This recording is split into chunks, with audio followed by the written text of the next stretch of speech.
utilisés seuls, ça peut être suffisant pour quelqu'un. Les injectables de remplissage peuvent être utilisés seuls, ça peut être suffisant pour une autre personne. Les deux peuvent être utilisés en combinaison pour un meilleur résultat. Ça dépend de l'état de départ. Et oui, ils peuvent être utilisés avec un lift parce que lorsque la peau est trop descendue, on la redrape. Mais si on redrape sur l'os, ça donne un visage plus osseux, plus crânien, qui n'aide pas vraiment. Et quand on redonne un peu de volume, ce visage-là prend une toute autre caractéristique, plus énergique, un visage avec plus de vitalité. C'est la raison pour laquelle que vous soyez chirurgien plastique, il faut, ou ORL ou ophtalmo, ou comme moi, là, il faut bien connaître toutes ces techniques-là, que ce soit le Botox, les injectables de remplissage, les méthodes de resurfacing, j'en ai parlé, là, pour améliorer le dessus de la peau, que ce soit le redrapage, le lift en S, le lift en S+, la blépharoplastie. Il faut avoir une connaissance de tout cet ensemble-là parce que c'est incroyable comment ils entrent en synergie pour donner de meilleurs résultats.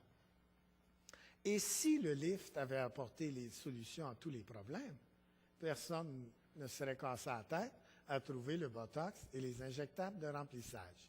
Et si nous n'avions que les injectables de remplissage et le Botox, bien, il y aurait beaucoup de nos gens que le traitement ne serait pas complet parce que c'est trop descendu. Il faut à ce moment-là aller redraper. Alors, en combinaison et en synergie, cette patiente-là a eu du Botox et regardez le bas du visage. OK? Le bas du visage, il est affaissé, il est triste. Moi, je trouve que son bas de visage est triste. Ça manque de joues. Et voilà les petites joues. On a diminué les nasogéniens.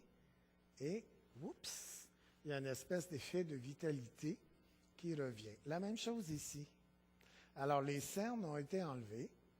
Ils n'ont pas été enlevés par blépharoplastie, c'est-à-dire par une opération, seulement que la petite fossette a été comblée avec un injectable de remplissage. Les joues ont été arrondies, ceci a été rempli, les lèvres ont été refaites. Mais attendez-vous pas à ce que ça coûte 500 $ pour faire ça, là. On part de loin, il faut y aller par étapes. Ça prend un bon petit compte de banque. Bon, c'est peut-être un voyage dans le sud à Cuba, à chicaner avec votre voisine ou votre mari. Ça dépend. Alors, ça dépend des priorités de tous et chacun. Ne présentez-vous pas au bureau de votre médecin demain matin, puis pensez qu'avec 500 $, vous allez pouvoir partir de cet état-là à celui-ci. Ne pensez pas non plus que tous ceux qui ont des poches en dessous des yeux, pour être bien compris, quand vous présentez demain matin chez votre médecin qui fait des injectables, ça va être réglé. Oh, attention! Beaucoup auront besoin de faire extraire ou par chirurgie ces 3 petites poches de gras-là bouffies. Un autre grand nombre, ici, on les atténue par des injectables de remplissage. Alors, comment ça rentre en action? On injecte sous la peau, ici,